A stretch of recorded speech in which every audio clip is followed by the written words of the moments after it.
So much. I just want to officially start and welcome everyone to the Law School Council meeting. Just a couple of quick reminders up front. This is a recorded meeting that will be posted later. We're scheduled for about 2 hours today. So I want to welcome everyone and thank all of the attendees for joining us today.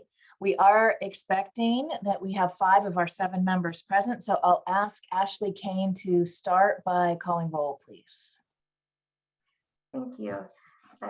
Dean Duenas, Present. Dean Ididon, Present. Professor Kenyon, Present. Dean Mulkin, Dean Scotton, Dean Smythe, Present. Professor Bakshian. I'm here, of course. Of course. We have quorum. Thank you. I'll ask Natalie to start, and maybe we'll go through and have the State Bar folks who are joining us today introduce themselves quickly, say who they are and what their department is, just as a quick reminder for everybody. Sure. Good morning and welcome to the Law School Council. I'm Natalie Leonard. I'm the Principal Program Analyst working with Law School Regulation and Educational Standards. I'd like to take a moment to let the others that are the State Bar staff introduce themselves. Maybe let's start with Amy Nunez, our Office Director. Good morning. I'm Amy Nunez, Director of the Office of Admissions. And Audrey Good morning. I'm Audrey Ching, the Assistant Director for the Office of Admissions. and Ashley off camera. Morning, I am Ashley Kane and I work with Natalie in Educational Standards. And our OGC attorney, Ken Holloway. Good morning. I'm Ken Holloway. I'm one of the 2 attorneys in the State Bar's Office of General Counsel that advises admissions, along with Caroline Holmes, who is here as well. Hi, thanks, Ken. I'm off camera because I'm having bandwidth issues, but it's good to be here. I also work for the Office of General Counsel. Ken and I provide legal advice on admissions matters, and we're looking forward to the meeting today. Thanks. Thank you. And then also I will pre-introduce our guest, Robert McPhail from the Office of the Attorney Records and Consumer Resources. Good morning, I'm Robert McPhail and I'm with Attorney Resources and Consumer Resources. And I work with MCLE and I also work with Member Records, which includes admitting attorneys to the State Bar. And I'm going to be talking about some issues around that today. Mm-hmm. And we'll be hearing more from Bob in just a few minutes, talking about oath ceremonies. But in the meantime, Susan, I'll turn it back to you. All right, our first agenda item today is public comment. So we do have a very full agenda today. So I want to make sure that folks understand we will have to limit public comments to 2 minutes per person, and we may have to limit the duration of public comment. Though we always welcome comments by email, and those would be submitted to Natalie Leonard. Do we have any members of the public who wish to comment today? At this time, I don't see any hands raised. Thank you, Natalie. All right, then we will go ahead and move to our next order of business, which is approval of the minutes from the December 2nd, 2020 Law School Council meeting. That is available online for those of you who have not seen the minutes. I guess we should start with saying if anybody would like a copy, they can let Ashley know and she can get you a copy. Otherwise, I would refer you to the link online. I will need a motion and a second and a roll call vote. So moved. Thank you, Don. A second, please. Second. Thank you, Devin. And if I could ask Ashley to now do a roll call vote to approve the minutes of the December 2nd, 2020 meeting.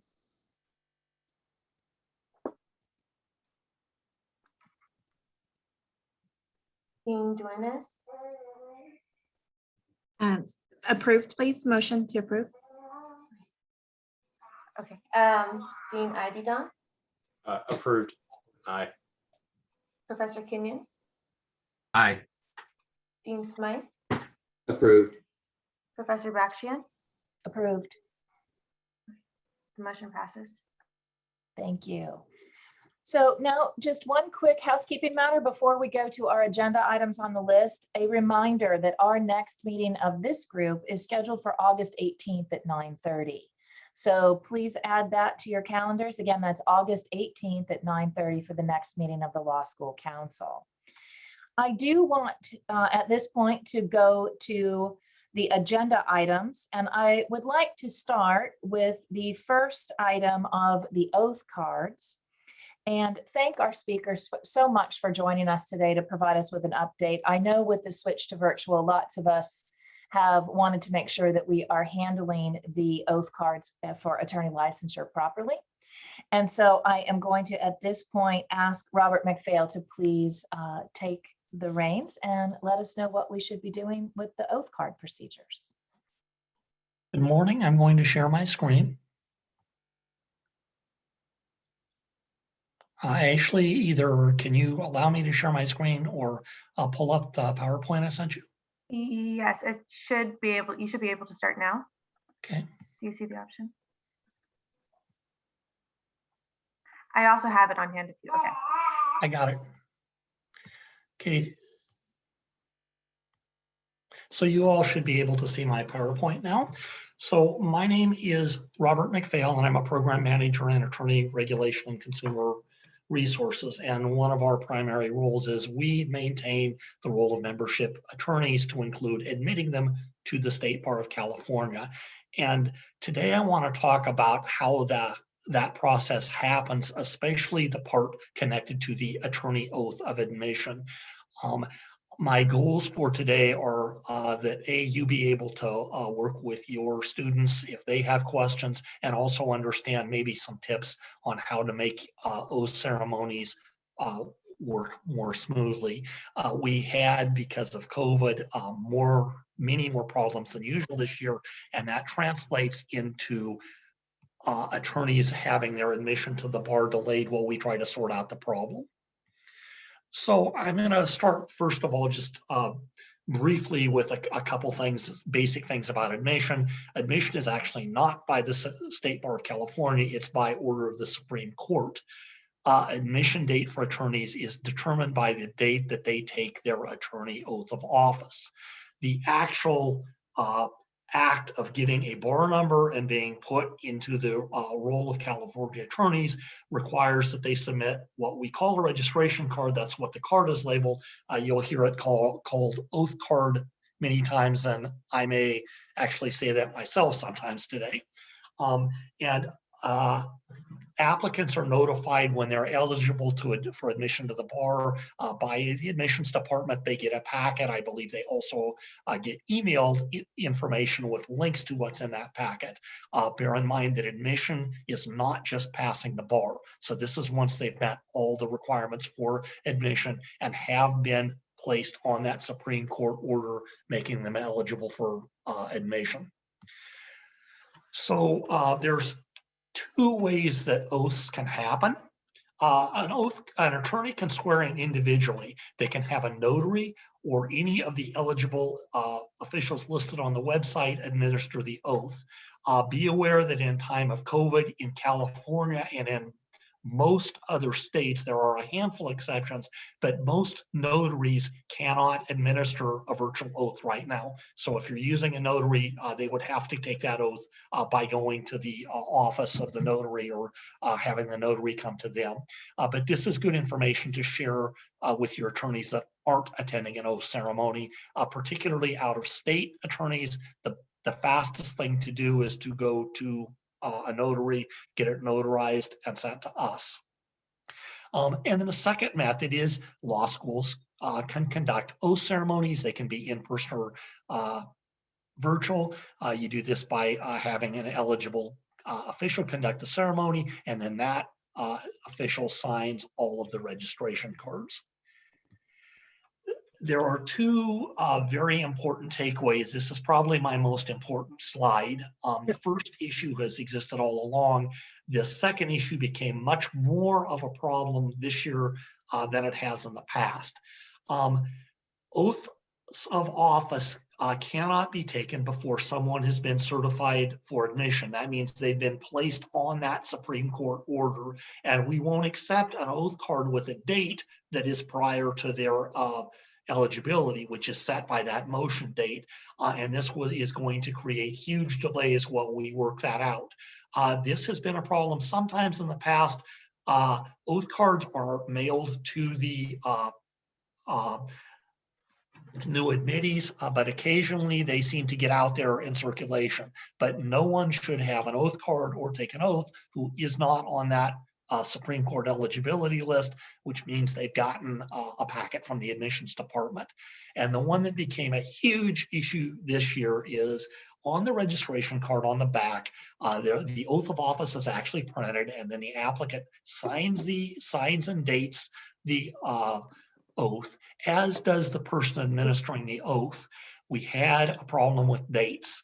Those dates should match, and the date that the administering official uses is not the date that they get the card if it was sent to them after a virtual ceremony by mail. It is the date the oath was administered.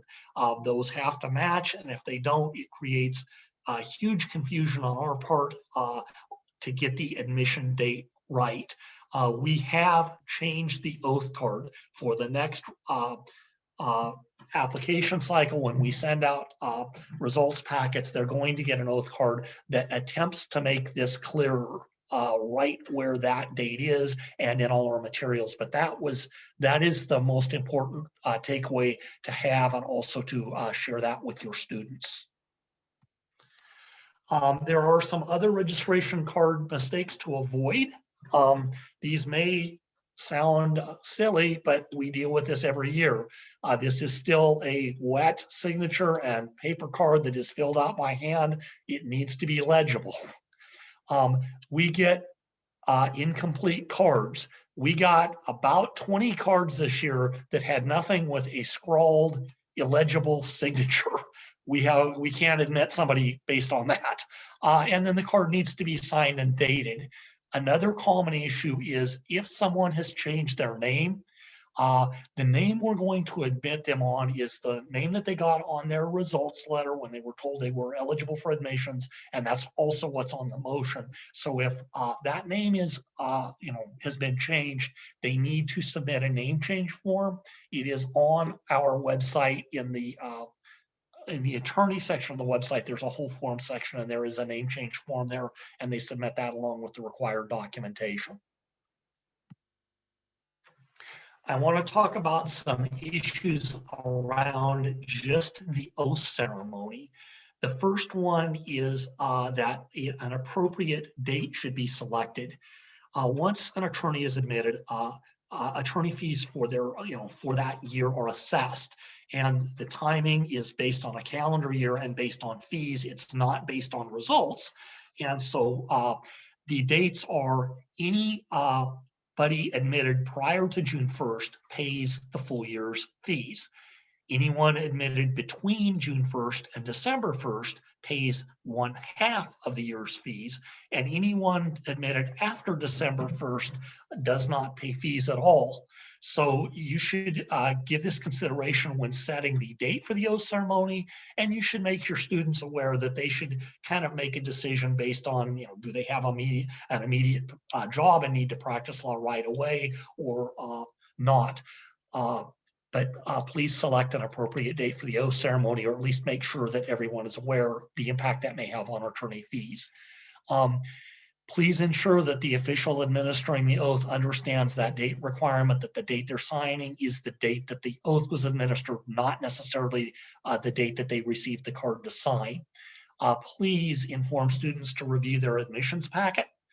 There is lots of valuable information about membership, not limited to what we're talking about today. And starting with this next cycle, it's going to have a very specific set of instructions about oath cards. One weird problem we encountered this year is when we mail out the packet, the oath card, as you know, it's on cardstock, and it's kind of an unusual size. We send out with an envelope that's a custom envelope to use to return it to the state bar, so there's no problems with the address. Because that is mass produced, it also has barcodes on it.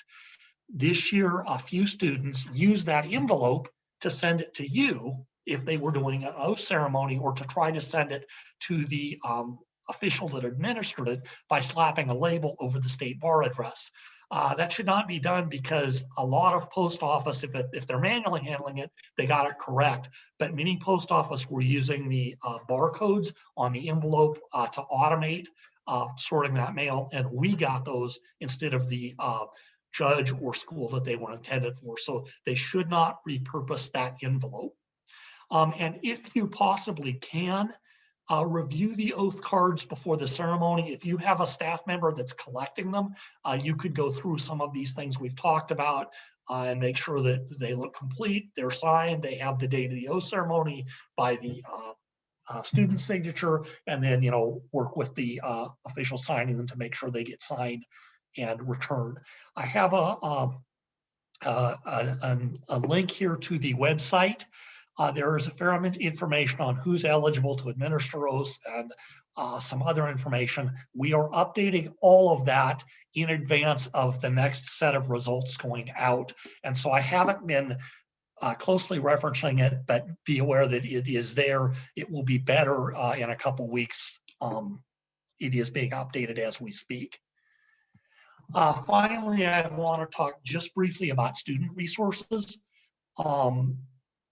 This is a very tiny sample of the notice that's going to now go in the results packet because we don't like printing electronic copies of the oath card. This is a sample card, but we're switching to this method. It has the actual oath card and then a set of instructions. This will be available both in their results packet, available to them through online link, and I believe that this is going to be updated right onto the website in the oath section, because this very comprehensively explains things to avoid in even more detail than I did.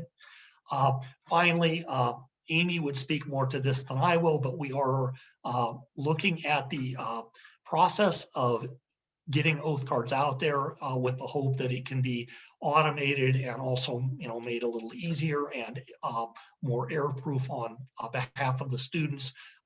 And at some point, we have that in development. And at some point, we will be changing it to make it a little easier for them to get a correct oath card.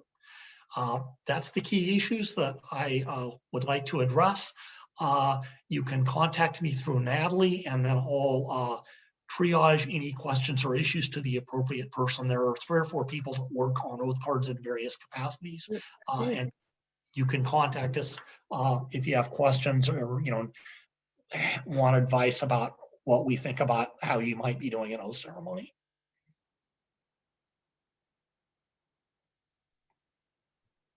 I'm going to stop my share and I'm happy to answer any questions.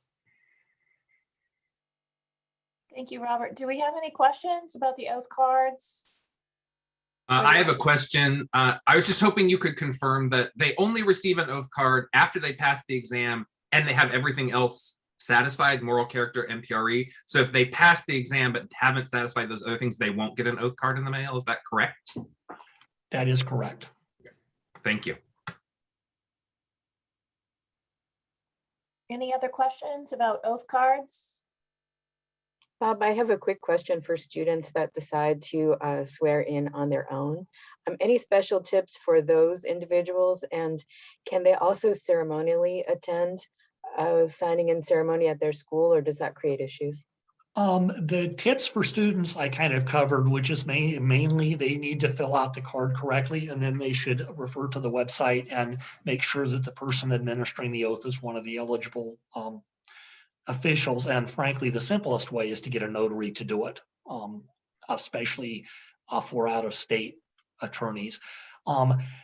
In terms of attending an oath ceremony, if they wanted to swear in early and then attend an oath ceremony with their classmates connected to their school, I don't know of a rule that precludes taking the oath twice. What we would really be concerned about is they should not have 2 oath cards floating around out there. So they should definitely not try to obtain or submit a second oath card. Thank you. Sorry, along with that, students should also refrain from swearing in before they receive a card, like they know one is coming in the mail, and they borrow a card from a colleague. Everyone should wait for their oath packet. We highly recommend that.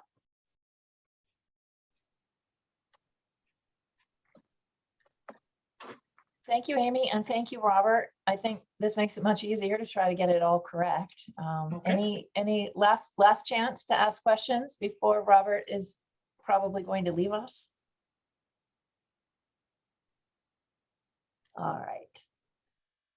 Thank you again for the update on the oath cards. It's very helpful. As much as we all face the problems of trying to get students to read their email and comply with everything, we appreciate the challenge. At this point, we have another guest. We have David Lane coming at 10 a.m. and we will take him out of order as a special guest when he arrives to speak about moral character. I don't believe he is here right now, or at least he is not visible on my screen. And someone will correct me if that's wrong. So what I will do is I'm going to take our agenda items a little bit out of order. And I'm going to start with number 7, which is some housekeeping matters on the assembly and registrars meetings. And then as soon as David arrives, we'll switch to moral character. Sure. Thanks, Susan. So I'll ask Ashley to share the Law School Assembly PowerPoint, and we will take a look at that. While Ashley's getting that up, I'll just make a note that the next virtual meetings are scheduled for September 28th and 29th. So you can make a note of those. That's September 28th and 29th for the next assembly and registrars meetings.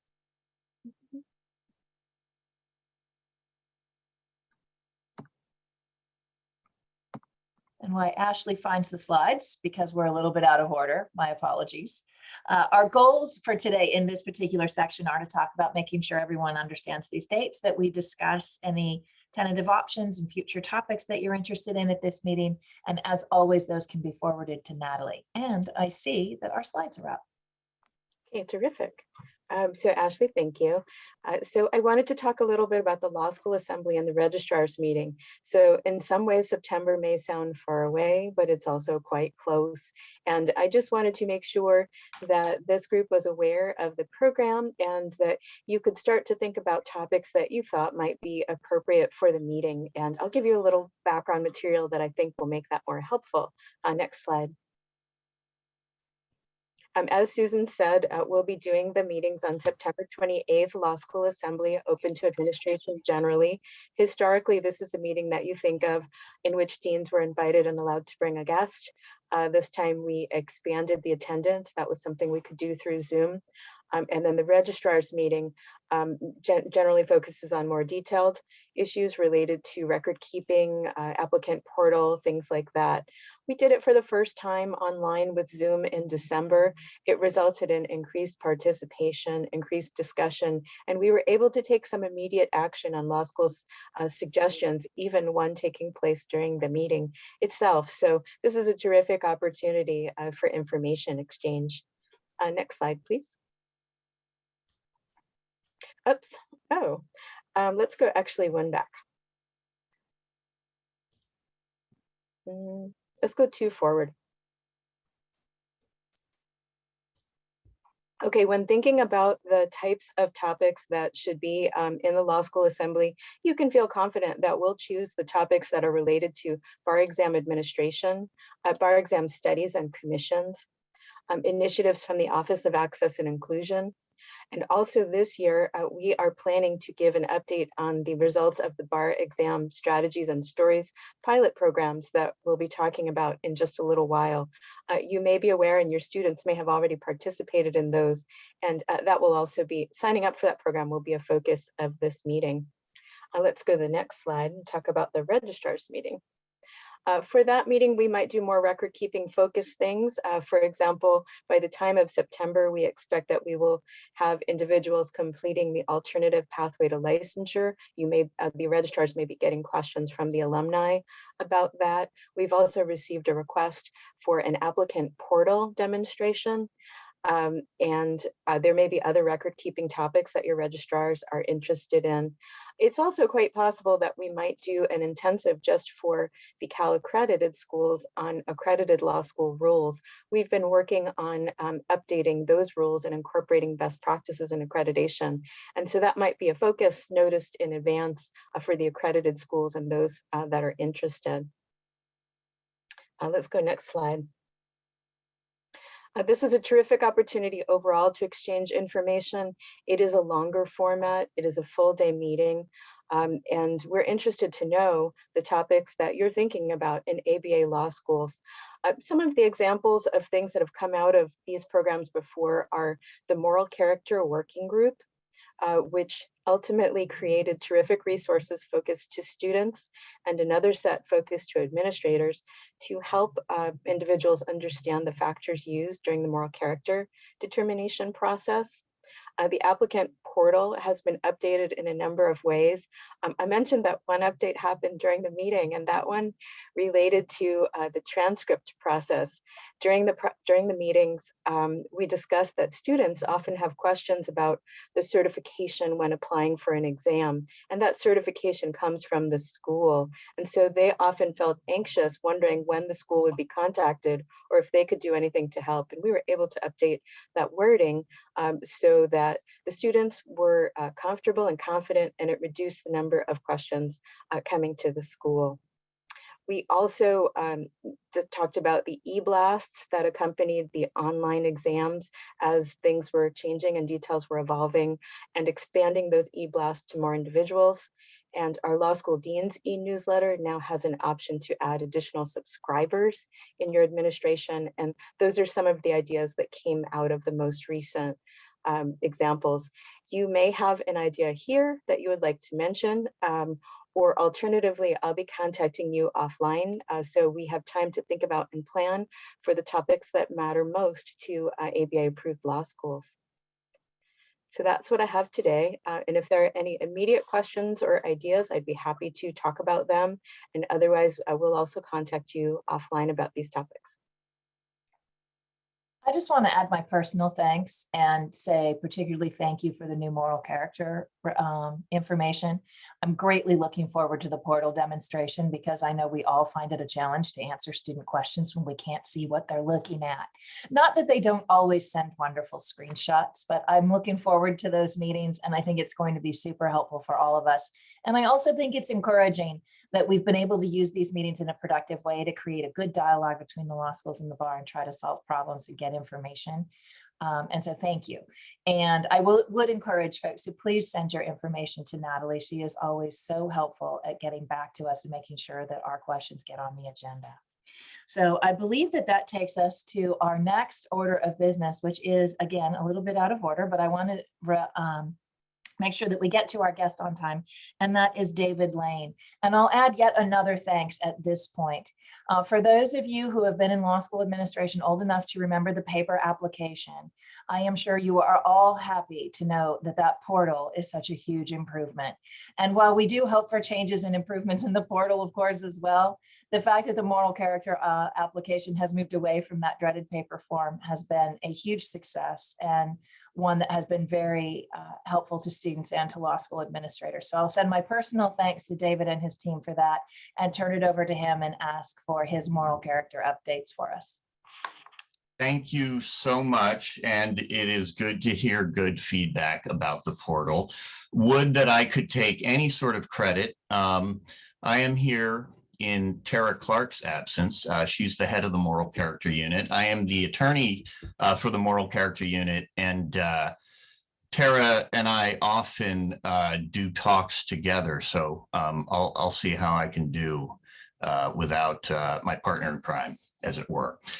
There's not a whole lot to update regarding best practices for applicants in law schools with respect to moral character, but there are a few things we wanted to hit. One is, if you all could advise students to update their contact email in the portal in Ames before they graduate, that would be useful. I actually see this, I'm one of the people who meets with applicants at informal conferences when that's necessary. And I review a lot of files anyway, and not too infrequently, students will hang on to their school's email address, their .edu, whatever it is. And then that will become inactive at some point after graduation, and then we have trouble getting a hold of them. So that would be useful. Yeah, something else that comes up. So if students, and I take it they typically do, but if students have a continuing duty to disclose or update the law school application with new information, they get a DUI during law school, something that's on the application that they're required to update. I'm sort of advocating, I suppose, on behalf of the students here when I say it would be helpful if the schools could remind them to do that. We know, our understanding that is that is for sure mentioned at orientation to the 1Ls. And I'm here to tell you, some of them forget. So some sort of opportunity, maybe, I don't know if that's an email blast or something, that's something that we often see. Let's see. I guess there was something. So there are, I agree, by the way, the portal is working well. And the fact that in a couple of years, I've been able to sort of get my head around it is a good sign. Although I will confess that Tara is the true master of that database. So we'll see if I can handle any questions about it. But it has had a couple little quirky things. And one thing that's been happening recently is sometimes 2 law school declarations will go out, the questionnaires. It may be because the applicant entered the school twice in the application and then they couldn't delete that field or something, can't go back sometimes. And, basically those questionnaires get sent out automatically when the application is submitted based on the email addresses that are listed. So if that happens, feel free to disregard one of them. As long as we get one back, that's all we care about. Just wanted to throw that out there. And that is about all we had. Oh yeah, one other thing Tara wanted me to mention was that it had come to our attention that applicants' former names and aliases were visible in the applicant portal under their profile. And that's no longer the case. If anybody had any concerns about that, that is no longer the case. And with that, I will take any questions anybody has. And hearing none, no. I will dodge. No, I'm kidding. This is Natalie. I'll make a quick comment and thank you. This year has been, it's been a busy season for the moral character team. And I understand that even with potential increase in applications related to the PLP program, that the timing of the processing has been stable, that you have staffed up for that, the moral character team. And I wanted to appreciate that. Thank you, Natalie. Not to be our own worst advocate, there's been a little bit, the timing has been put off a little bit by the influx of provisional licensure applications and whatnot. But by and large, I got to say, and I credit the investigators and the folks in pre-processing who really get their hands on these applications and deal with them. They have been working really hard to try to make it happen as quickly as possible. And I did want to mention that, one of the things I enjoy the most about this job is going to law schools and talking to students. And it's great to see you all, students and faculty, I should say, and administration. It's good to see faces on Zoom, but I look forward someday to, again, checking out all of your awesome campuses. Dawn, do you have a question? Yes, actually, I wanted to ask about the rehabilitation of candidates' applications. Do we have any standards or guidelines about that? I believe there was a group working on that. Has that led to any new guidelines or standards? Indeed, it has. So yes, there was a moral character working group that finished up its work. Oh, I'm terrible with time, but it was a while ago before the pandemic. And it was a group of law school deans and other experts, members of the Committee of Bar Examiners, the head of the Criminal Justice Center, I believe it's called, at Stanford. And so people with expertise, and they really went through the whole moral character process from start to finish, up and down, sideways, and with the goal of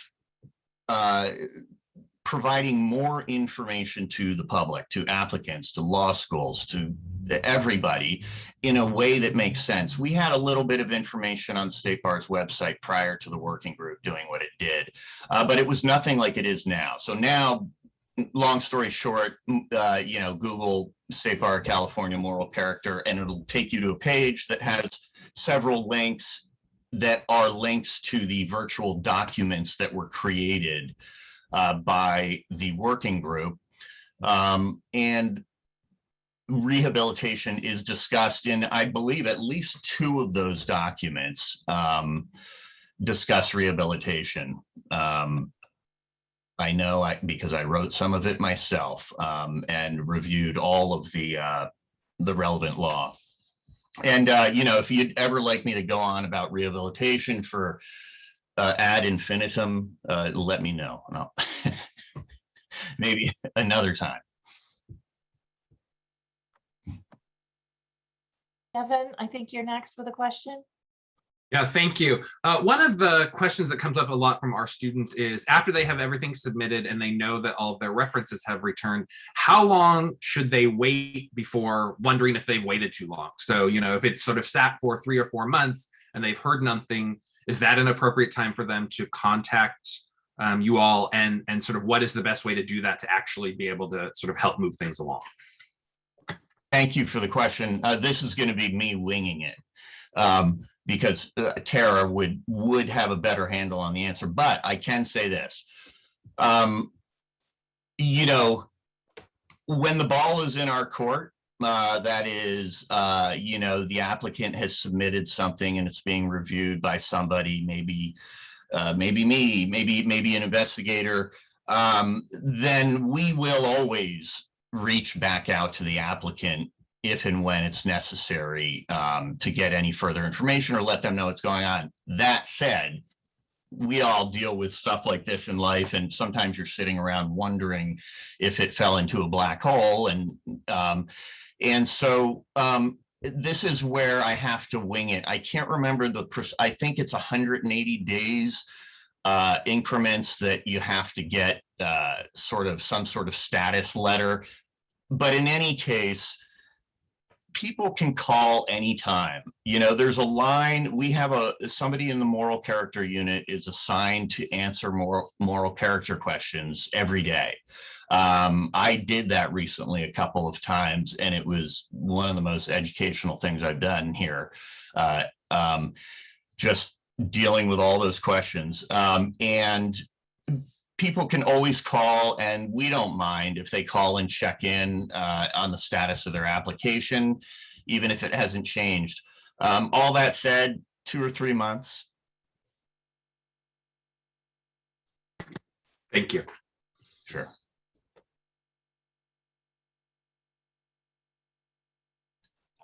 Did anyone else have questions for David about moral character? Thank you, David. That's helpful. Well, thank you. It's great to talk to everybody. All right, folks, we'll go back to our agenda items, and that takes us to item number 3, Bar Strategies and Stories program. And like many of you, I will just add my personal endorsement of the program. And those of you who have not encouraged your students to do it, I would ask you to reconsider It's short and it's based on great mindset science. And so I will turn it over now for an update. All right, so I will be providing that update and Audrey will help me with my PowerPoint. Thank you. All right, so good morning, everyone. I'm going to talk a little bit about this initiative and about important deadlines that are coming up. So next slide, please. Let me start with what the initiative is not. This is not a bar prep course. As Dean Bokshin noted earlier, this is an approach. It's a mindset on how to approach your study.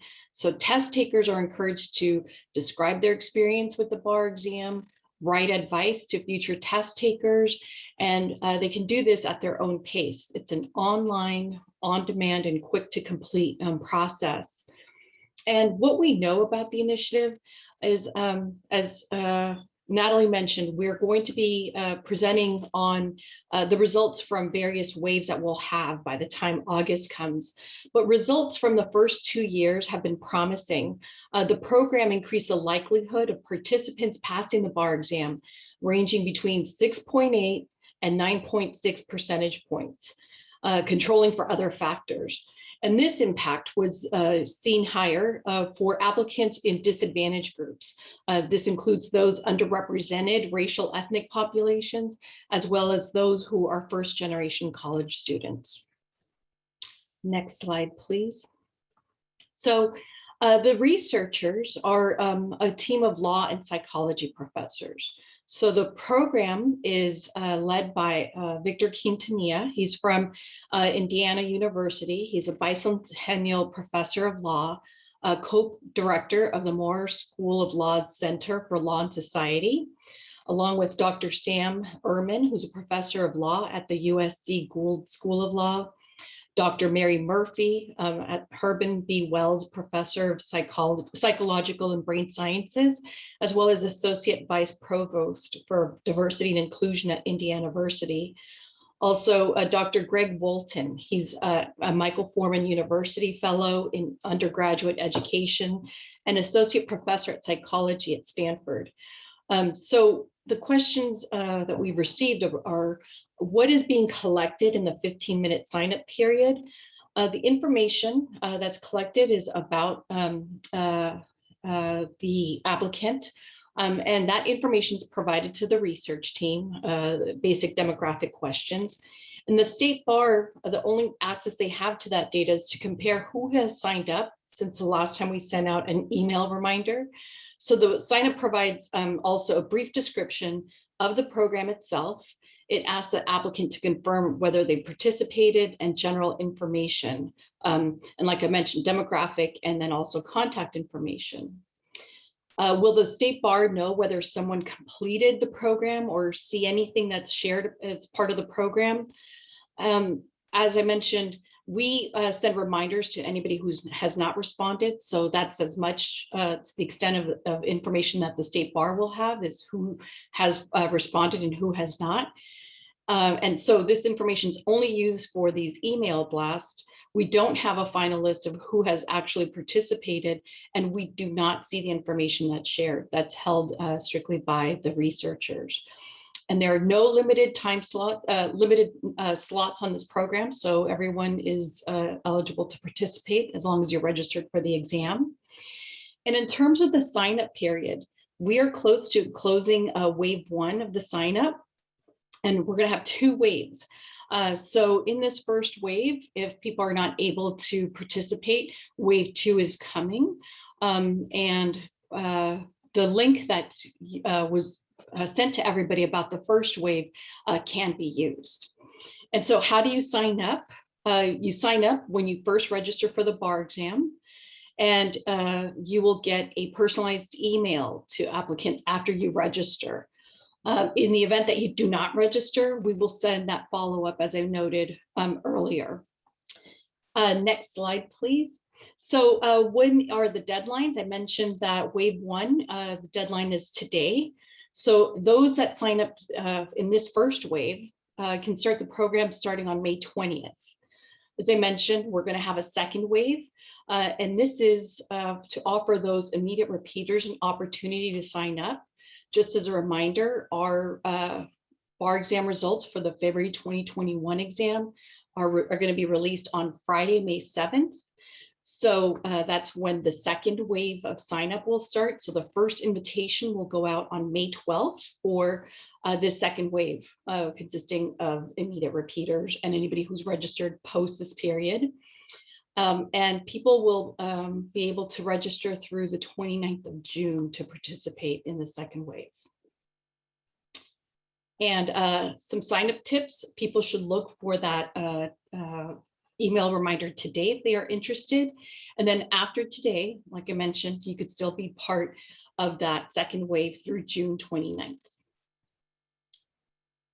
There's a flyer on the State Bar website on how to sign up.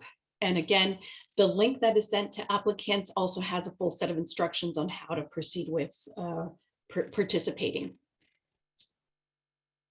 All right, so with that, does anybody have any questions? Amy, if I just might clarify, is the State Bar sending a student reminder today for the first wave deadline, or are you asking us to do that? Oh, no, we're doing that. Okay. So it would be safe if we were to send them an email that said, check for a State Bar email today? Absolutely. Because maybe between a couple of reminders, we can get them there. Yes. Yes, you're correct. Thank you. Then I have a comment too. Sometimes people wonder what is the optimum time to take this program, and a student can do so at any time, but we encourage them to do it as close to the beginning of their study as they can. Does anyone else have questions for Amy about the Bar Strategies and Stories program? Now that we're all furiously typing an email to the students to remind them to sign up. Or is this something that you're discussing as part of your prep programs? I know a few of you are specifically focused on prep programs at your schools. All right.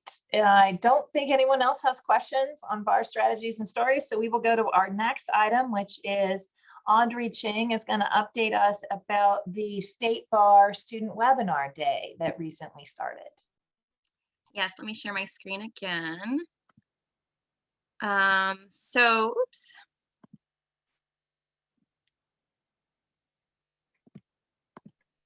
All right, so this was the title of my presentation on April 9th at that State Bar Day about students' resources, rights, and responsibility when they're pursuing licensure.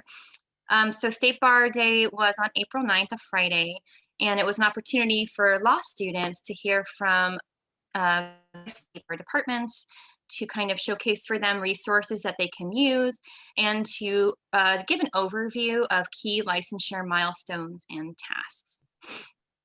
I presented from admissions, and actually David and Tara did as well on moral character. We had the Attorney Records and Consumer Resource Group present, the Office of Chief Trial Counsel, and the Lawyer Assistance Program. And you've heard presentations from some of these groups before, notably just today with the coming to talk about oath cards. There were 215 students in attendance from 29 different law schools, 23 ABA law schools, 4 of our accredited law schools, and 2 of our unaccredited law schools. So a good representation of different types of students.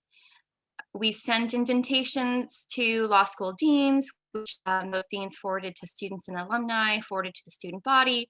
And the way the Zoom works is that there was a limit of 500 slots. So they were all taken within 1 week. Now, of course, when someone signs up for something, we ended up having 215 actually in attendance, but the initial sign up was that all 500 slots in the Zoom were taken within a week. So it was a lot of good participation, even though everyone showed up. So I'm going to kind of go over, this is what I presented to the students. So I thought maybe it would be of interest to you, especially since I do have some of those portal screenshots in this presentation. So this is kind of what I went over, and if you had questions, for me on any of this information, and I just will go over it quickly. I'm assuming you know a lot of this already, but I just wanted to go over what I presented to the students. So I talked about how in the Business and Professions Code, students are actually required to register within the first 90 days of law study. And that link here, that's the link to the main page of the portal where you sign in and where you initially even set up your account. David already mentioned this, but you really need to update your contact information as you go, especially as you reach graduation and you may not be using the .edu email address anymore. All of our kind of custom email lists from our moral character department, eligibility, admissions, general email, all come from the same domain, which is calbar.ca.gov. And we are trying to impress upon the students more and more to add that domain to their safe list. So everything we send ends up actually in their inbox and not in any of the other kind of strata that inboxes have nowadays, not just spam, but I know Gmail and even Outlook is starting to sort things into other kinds of not high priority email. So trying to get all of the law students to really make sure that they safe list our domain so all of our emails come to them. And then the applicant portal. So you need, like everything, you need a password to get into the portal. But what happens a lot of times is that someone might not remember their password, and then they might click on creating a new account instead of clicking on forgot password. And then that creates duplicate accounts, which can sometimes mean they miss information because we'll need to merge those accounts on the back end. So much better to use the forgot password link. And if some reason that's not working, much better to call in and have one of our folks in the call center or someone in the admissions department reset that password manually. Again, 2 accounts that may or may not be merged yet could cause some delay in terms of what the student is trying to do with the Office of Admissions. So obviously, you all know what exams we administer: the first year law students exam, the California bar exam. We went over the bar exam strategies and stories just a second ago. And then a little tip again with the portal is that sometimes applicants will go all the way through, maybe even including the payment, and they'll forget to hit submit. So they'll leave their application in drafted or verified status. So just making sure, and I'll show you in one of those screenshots how to make sure that what you are trying to submit has actually been submitted in the portal.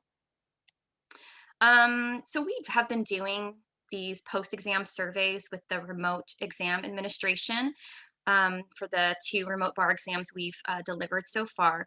And in the February 2021 exam, I just wanted to highlight some of these things just to kind of, ensure everyone that the iterations of the bar exam are going along well in the remote environment, and that applicants are actually feeling more and more comfortable.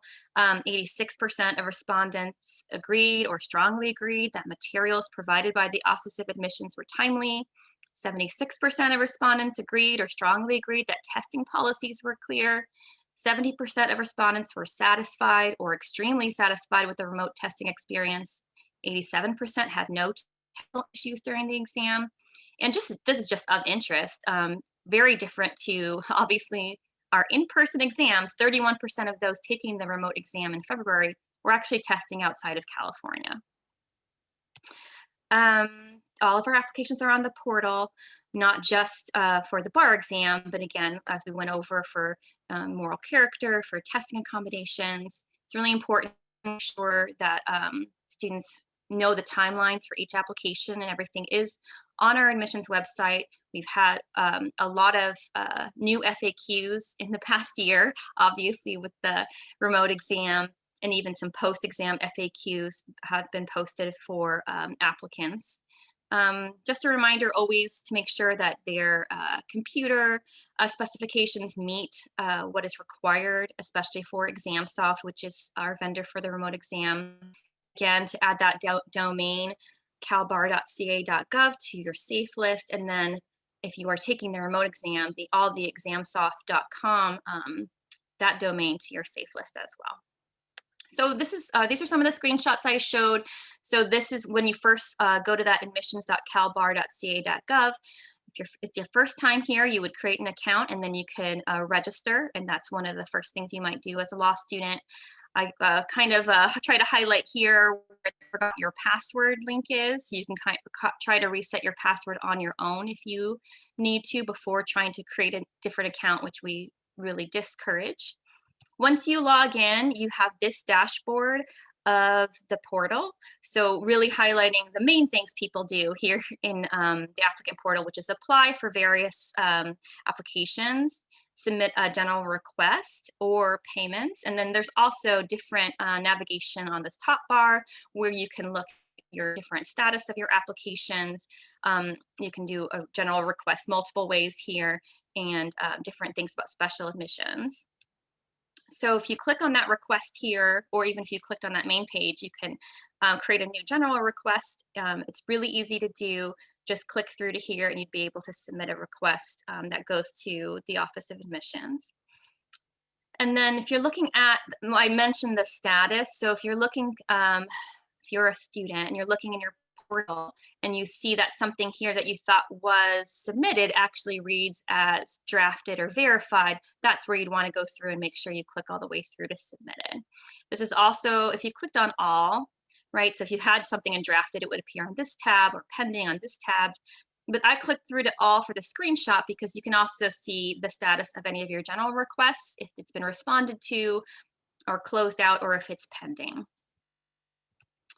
Obviously, the greatest first point to reach out to would be to read through the admissions website. We're trying very hard to update information on there frequently, especially in this environment where, you know, things related to the remote exam are very important to update frequently.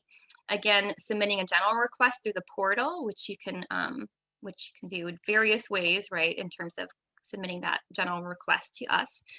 You can also just send an email to admissions@calbar.ca.gov, and if a student has an account on the portal, that will actually be linked to their portal account as well. Could call the call center. This is the best number to call, 1-800-843-9053, and these are the hours. You can make an appointment to come see us now in person in San Francisco or Los Angeles. And we mention the applicant portal a lot in all the online applications that you can use through the portal. But of course, for those who need it, we do have paper versions of all our applications available. And that was sort of a brief overview of what I went over with the students and also how the day went. It was great, and there was time. It was probably 30 minutes or so for Q&A. So we took live questions from the law students as well. I will say I think all the questions were for admissions, so they were about moral character or about the exam, but it was great. I think the whole overview from all the departments was great, but a lot of the interest was with moral character and admissions, as you might imagine from the law students. But any questions from anyone here? Yes, Don? Yes, one thing we've discussed on this committee previously is the possibility there may be racial, ethnic, or other disparities in the experiences of graduates sitting for online exams. You presented some interesting general statistics. Do you have any breakdown by race, ethnicity, other socioeconomic groups, particularly as concerns technical problems during exams? So in the post-exam survey, Amy, you might have to help me out. I'm trying to remember if we asked for that demographic data in the post-exam survey or not. We do. We do. So I think we could disaggregate then the responses by their self-identified demographic. I don't have those numbers in front of me, but that's a good question to pose. I do know. So I said 87% didn't have any issues. The percentage that had issues, most of it was again about passwords. So it was things that didn't take them very long to get into the exam after they called. It was that experience technically for the February exam was much better across all groups, everyone testing. Audrey, do you want to also talk about, I think one of the concerns that was raised here previously was the concern of people not being able to be seen by the camera, students of color, and how that ended up, I guess, faring in the last exam cycle.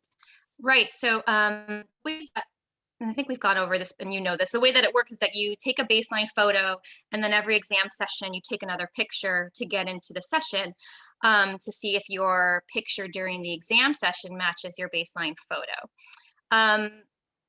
What we did in the February bar exam and the October bar exam was everyone was let in. We did what was called a deferred process. So even if something happened when they didn't match, and some of the students, the reason they didn't match is because they held like their driver's license over their face, right? So like something was blocking because they thought they had to do, you know, even more in terms of ID matching.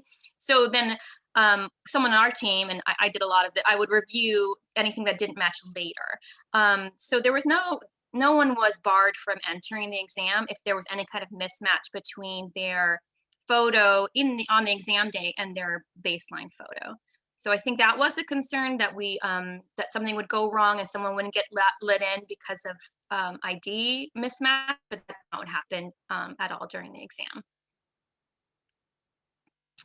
I have a question as well that sort of follows up on Don's question. I think the data is great, but I'm just wondering what the response rate is. I suspect people who had an easier experience with the bar are more likely to tell you than the people who didn't, but maybe that is not accurate. So I just wondered what the response rate was.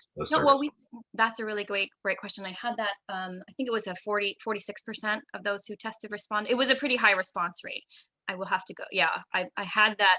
I had that, but I didn't put it on the slide, so I don't have it in front of me. But it was higher than, you know, statistically significant response rate of applicants. We sent lots of reminders, so I think that might have helped in terms of trying to get as many people as possible to respond. But it was a high response rate. Does anyone else have questions for Audrey about the student information, the webinar? Now, if we can just all get them to watch it. Yeah, and I hope they do another one. I don't know when another one might be scheduled, but I thought it was really great to have that open forum for students, you know, even in the Zoom environment, it's nice to have that kind of high touch, you know, you can ask live questions kind of to people in admissions and across the bar. Yes, Dawn, sorry. Oh, no. I can't hear you, Dawn. I'm not used to being muted since I talk a lot. But a related question, you had a lot of people sign up who didn't attend. Is there any way that you could provide a second chance for people to sign up later on, perhaps even at the last minute? Could there be a wait list that would allow additional students to take advantage of the openings? No, I think functionally, this was the first time doing this sort of Zoom webinar. And I think the worry was, oh, we already got so many signups, we must, you know, protect that 500. But then obviously there was so much melt because that's just how it works with students. But I think we would be able to, I hope the next time, have a waiting room.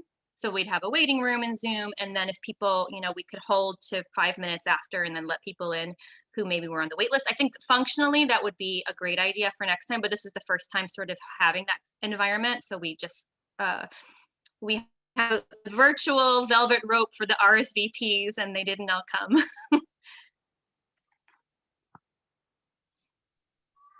Any other questions for Audrey?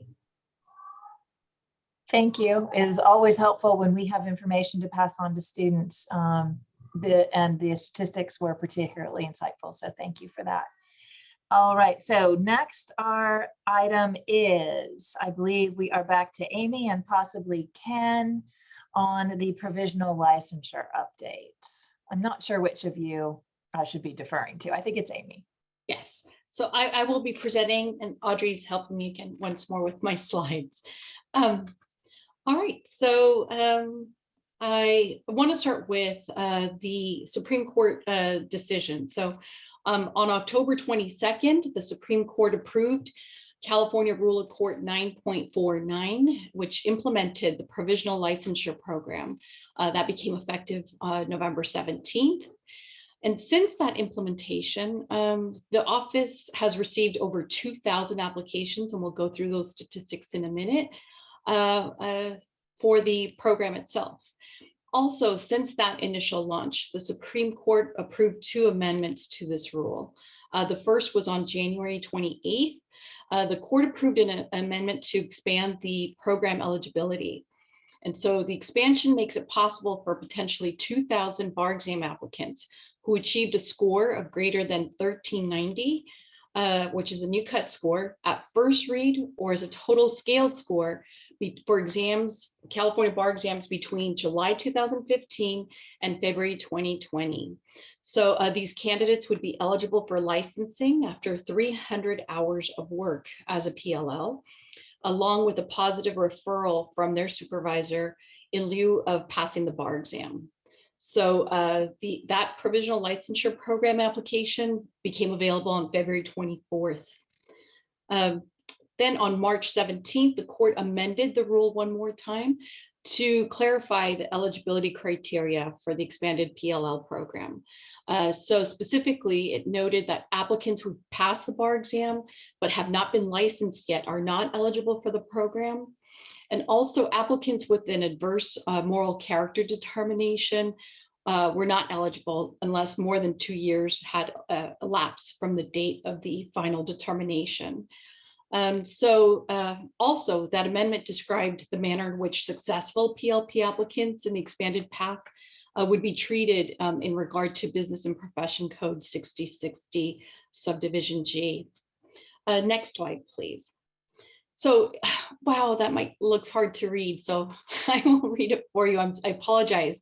It looked big on my desk, on my desktop. Okay, so currently there are 782 approved and active provisionally licensed lawyers. Here, the participants have been divided by 2 categories. First, those that qualify because of their graduation dates, that is, they graduated between December 2019 and 2020. The right-hand column are those that qualify for PLL under the expanded category and as such qualify to be licensed without a California bar exam. As you can see here, I mentioned that there are 782 that have been approved. 457 of those are based on graduation date, while 325 are a part of the expanded program. Another detail to note here is the number that have been terminated. It looks like a high number. It's 421. Where do we see that? So 421 have been terminated. 417 of them are from the graduating eligibility versus the expansion. And a lot of those terminations are due to PLLs who passed the bar exam or met all of the licensing requirements and have moved on as licensed attorneys. And others also have terminated due to positions ending. So those are the primary reasons for termination. As you can see here too, there have been 27 that have been denied. And those are primarily due to either the supervisor or the PLL not meeting all of the program requirements. All right, next slide. So what has happened since implementation? The State Bar has created the infrastructure required for PLLs to take the courses that are required. There are 2 education requirements as part of the PLL program, just to remind everybody. So if someone wanted to apply and had not completed their MPRE or passed the MPRE, they could take the 4 hours of legal ethics courses in lieu of having passed MPRE. And then also all PLLs must take the new attorney training, the 10-hour training during their first year as a PLL. This system was made available to applicants through the learning module system that was launched in February. And also the Office of Admissions launched the time tracking log for the PLLs who qualify under the expanded criteria.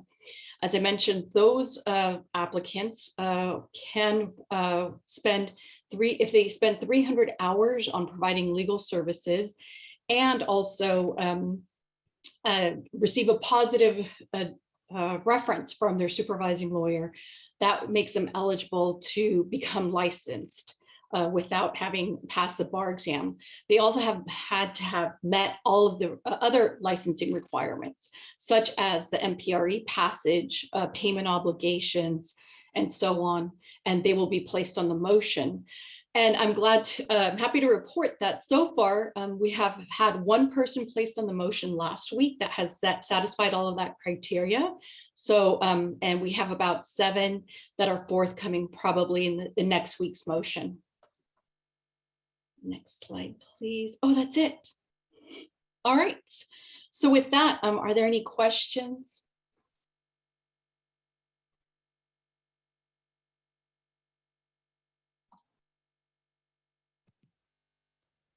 Go ahead, Don. I'm curious about thoughts, planning, conjectures about the future of this program after the pandemic. Do we know anything about that?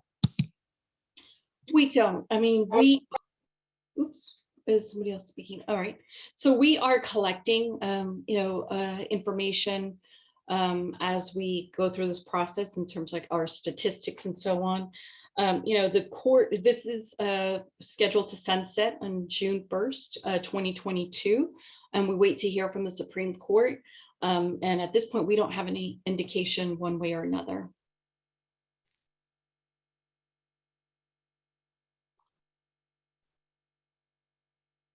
Are there other questions for Amy about the PLL?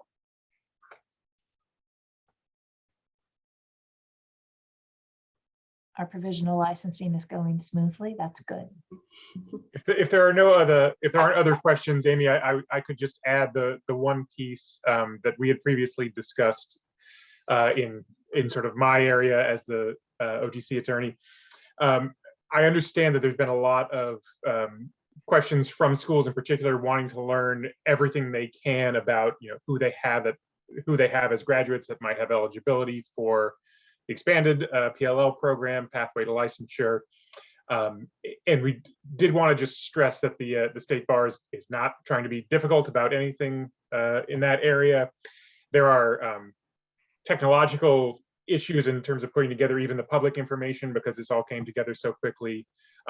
But we did also discuss, I just wanted to point out, for the last 5 years or so, the state bar has been subject to Business and Professions Code 6060.25, which makes all kinds of personal information about bar applicants, but specifically examination scores, presumptively confidential, and we're actually prohibited from disclosing them. There are, of course, some specific exceptions, one of which being students who check off that they would like even a failing score to be disclosed to their schools. But there is not kind of a blanket exception that would allow for sort of very complete reporting out publicly of this confidential information. So just wanted to stress that that's the position that the bar is in dealing with this new program, and absolutely going to do the best we can to provide the information that we can provide publicly. Any questions for Ken or for Amy about the PLL? And just a reminder to folks, you can search by name on the State Bar website. So while we don't have aggregate data, we do have individual data access. Last call on PLL. All right, let's go to, I believe, our last agenda item, which is Christina is going to talk to us about bar exam grader recruitment and training.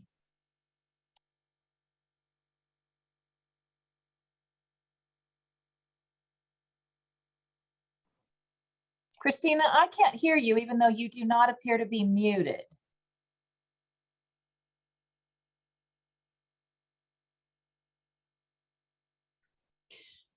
Christina, you might want to go to your settings in Zoom, and then under volume, there's 2 volumes, one for your speaker, one for your mic.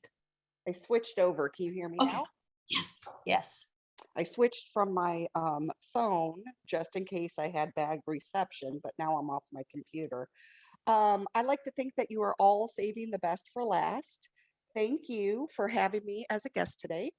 I wanted to start off with just a short overview of our grading program before discussing some of the enhancements to the grading recruitment and training.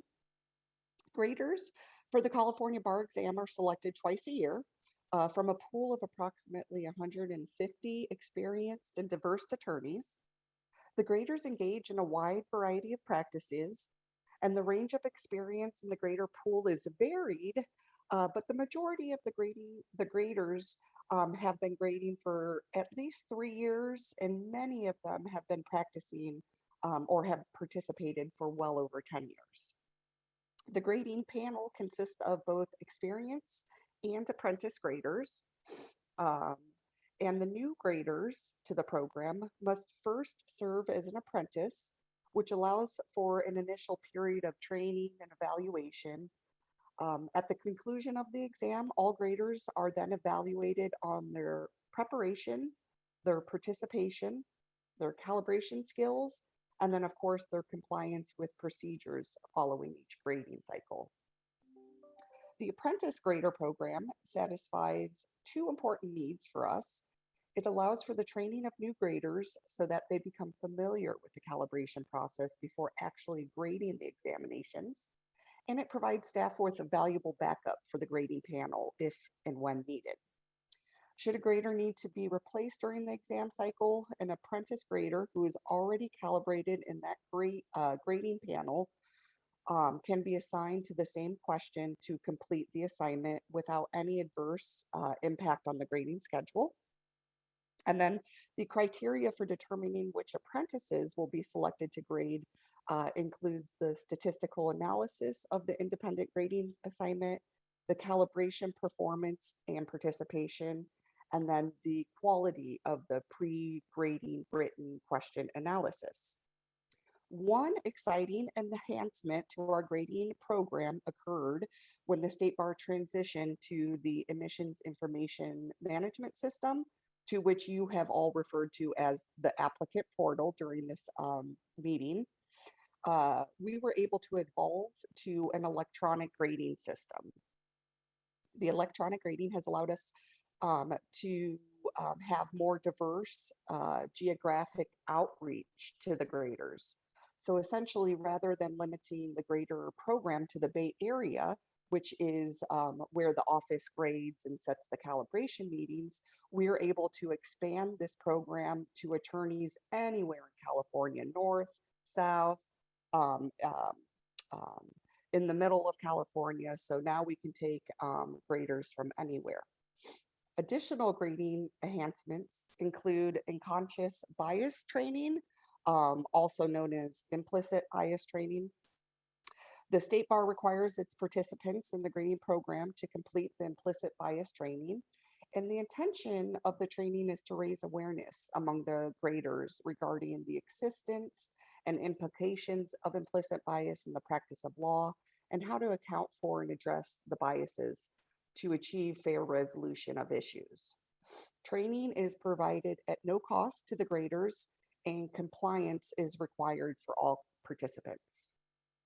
And then the last enhancement that I would like to talk about, which may be the most exciting to this particular group, is the increase of the number of graders assigned to each grading panel. The increase, by increasing the number of graders, we're able to compress the grading timeline without impacting the consistency. And the data to date has suggested that the expansion of graders did not negatively impact the overall examination reliability and might have even improved the reliability of the exam. All of this has allowed us to compact the grading timeline, to which I know you all are excited or interested in hearing the February 2020 results. They are on schedule to be released at 10 weeks post-administration, which is going to be Friday, May 7th of this year. Results are released at 6 p.m. and all the results will be posted in the applicant portal, the AIM system, for all applicants at that time. That is a short and brief overview about the recruitment and training and the enhancements to the program. Does anyone have any questions that I can answer? Christina, could I just clarify your expansion? If I'm remembering right, it's been a while since I sat in on the calibration, but it's 12 graders was the old number. What's the expanded number per question? So the Committee of Bar Examiners did vote to allow us to increase the number of graders up to 16. However, we have not increased it that much. What we have increased it was up to 14. So both the October 2020 exam and the February 2021 exam were increased by 2 graders from 12 to 14. If our numbers of applicants grow exponentially, we can increase it up to 16. We just haven't as of yet. Thank you. I see Dawn has a question. Thank you. Yeah, it's good to hear about all the training you provide to the apprentice graders. You obviously have many longtime graders. I was wondering if there is any program under which you review the performances of the longer time graders as well. Absolutely. After each exam, well, let me back up. Each of the grading panel is supervised with an examination, development, and grading team member, which is an EDGE team member. We really like acronyms here at the State Bar. It's an EDGE team member. At the conclusion of each exam, each grader is evaluated not only by staff, compliance in following the rules, but they're also evaluated by the EDGE team member. So each exam, they're rated on a scale of 1 to 5, how they were calibrated, how well they stayed calibrated. We also have grader analysis reports. So each, every 2 weeks, the EDGE team member can make sure that the graders are staying in calibration with the fellow graders, which ultimately is in calibration to where they landed with the MBE. So yes, every exam cycle, we receive full feedback, both from staff and EDGE team on how the, not only apprentices, but how the seasoned graders are performing.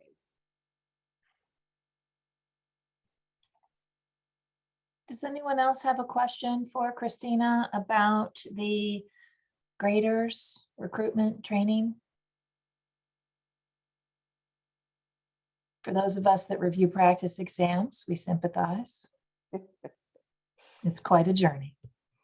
It is. It always keeps us on our toes and always changing. It's quite fun.